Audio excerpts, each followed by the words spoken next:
안녕하세요. 한의사 이경입니다. 오늘은요, 슬기로운 병원 사용법에 대해서 한번 말씀드려 볼까요? 자, 제가 좋아하는 오페라 아리아 중에 남몰래 흘리는 눈물이라는 곡이 있습니다. 오페라 사랑의 묘약 중에 나오는 노래죠. 제가 노래를 잘하면 지금 한 소절 꼭 불러드리고 싶지만 저는 사실 음치입니다.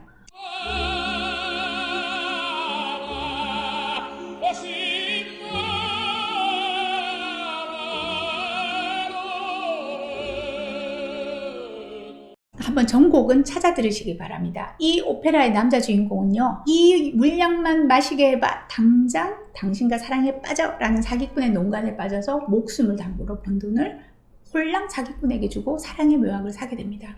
그런 게 있냐고요? 물론 아니죠. 그냥 포도주일 뿐입니다. 자, 관람객인 우리 입장에서는 뭐 저런 바보가 있어 하겠지만 그만큼 절실한 당사자에게는 아주 솔깃한 얘기로 다가온 거죠. 우리는 절대 그런 바보가 아니라고요. 자, 저는 진료실에서 이런 바보분들을 종종 만납니다.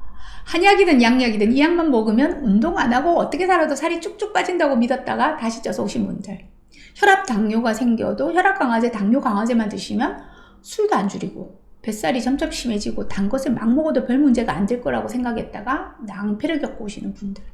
자, 이런 식으로 결코 치료할 수는 없어요. 본인도 같이 치료를 꼭 해야 돼요 라고 말씀드리면 약을 처방받을 때 그런 얘기를 전혀 듣지 못했노라고. 그래서 내 책임이 아니라 재수없게 운 나쁘게 나쁜 병원에 가게 된 것임을 강조하면서 슬쩍 책임을 전가하시곤 합니다. 자, 우리나라의 의료 시스템상 하루에 수십 명에서 100명 가까이 약 처방을 해야 하는 상황에서 예를 들면 이 약은 혈당을 떨어뜨려 주지만 당신이 계속 단 것을 찾고 섬유소를 충분히 섭취하지 않으면 또는 양질의 단백질을 섭취하지 않으면 췌장에서 쥐어짜내는 인슐린에 대한 내성이 점차 심해져서 앞으로 멀지 않은 시점에 췌장은 뻗어버리고 인슐린을 처방해야 하고 또 그 이후에도 합병증은 고스란히 진행될 것입니다. 그러니 이런 식단을 짜드릴 테니까 자, 잘 들어보세요. 이렇게 써드릴게요. 또는 운동법도 알려드릴게요.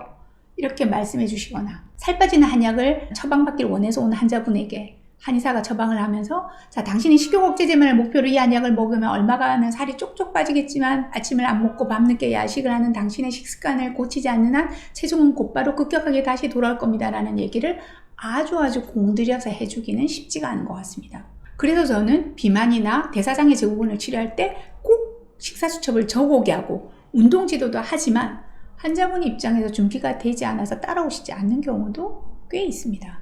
자, 환자를 치료하는 저 역시 환자일 때가 있습니다. 또 앞으로 중환이 될 가능성도 높죠. 왜? 늙어가니까요. 지금 말씀드린 중요한 원칙은 치료자로서, 의사로서의 제 원칙이 아니고 환자로서 여러분들이 꼭 생각해 봐야 하는 치료관에 대한 부분입니다. 자, 여러분.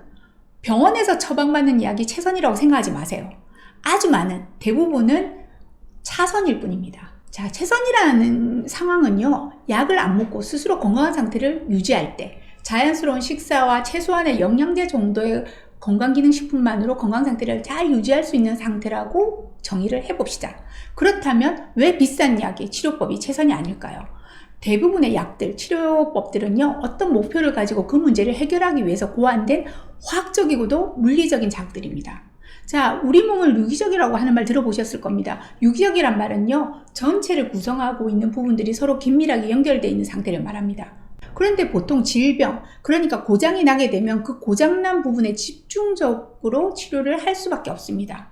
그리고 이러한 경향은 질병을 보는 인식상으로 아무래도 양방에서 더 강하게 나타날 수밖에 없습니다. 자, 내과에서는 내과적인 질환을, 그것도 더 세분화되어서 소화기내과, 호흡기내과, 순환기내과 등등으로 쪼개져 있습니다.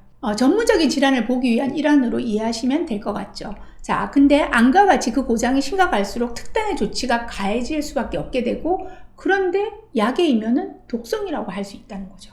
강한 성질을 가지고 있는 만큼 맡은 바 임무를 잘 수행하게 되니까요. 염증이나 세균을 죽이는 데 사용된 약제들이 간혹은 다른 장기들의 부정적인 영향을 미칠 수밖에 없기도 합니다. 치료를 위해서는 어쩔 수 없는 부분이 있습니다. 그런데 문제는 주구장창 먹어야 하는 그런 약이나 치료법이 있다는 거죠. 특히 암이나 당뇨, 고혈압, 심장질환, 뇌혈관질환 등등 현대인이 겪는 대부분의 질환들에 대한 치료 방법은 아주 많은 부분 절대적으로 옳은 치료만은 아닐 때가 많다는 겁니다. 오해하지 마십시오. 예방이나 약 없이 유지하는 건강이 최선의 상태라고 할 때 우리는 의료의 힘을 빌리는 과정에서 어쩔 수 없이 차선이라도 선택해야 할 경우가 아주 많습니다. 혈압이 너무 높다면 혈압 강화제를 먹어서 뇌혈관이 터져서 뇌출혈이 오는 것을 막아야 합니다. 그런데 이런 훌륭한 치료법이 자칫 잘못 사용하게 되면 차악이 비교적 나쁜 상태가 될 수도 있다는 것이죠. 가장 비근한 예로 당뇨와 혈압약 역시 엄밀하게 따지자면 차선일 수도 있고 또는 차악일 수도 있습니다. 이 약만 먹으면 나을 거란 잘못된 믿음 때문에 정말 꼭 필요한 식사의 조절, 운동 등을 놓치게 된다면 당장 죽거나 장애가 생기는 최악은 벗어났지만 서서히 나빠지고 있는, 건강을 놓치고 있는 차악이 되는 거죠. 같은 치료법이라고 하더라도 여러분이 치료의 동참자로서 적극적으로 행동하시면 언젠가는 약을 끊고도 건강한 상태를 유지할 수 있는 비교적 좋은 치료법, 즉 차선의 치료법으로 활용하실 수도 있습니다. 어제 만난 환자분에게 말씀드렸죠. 병원 너무 믿지 마세요. 완치라는 말은요, 약을 죽을 때까지 먹는 걸 말하는 게 아니라 그 약을 끊고도 정상이 된 상태를 말합니다. 당신이 먹고 있는 약의 개수를 줄일 수 있어야 최선입니다. 그러지 않고는 진료비는 수없이 증가하는데도 100세 시대를 앞두고 있는데도 불구하고 30년 전과 동일한 건강수명으로 그 건강수명은 60대에 머물러 있고 나머지 기간은 대부분 병원에서 보내야 하거나 노후의 비용의 대부분을 의료비가 차지하는 상황이 계속될 수밖에 없다는 것입니다. 감사합니다.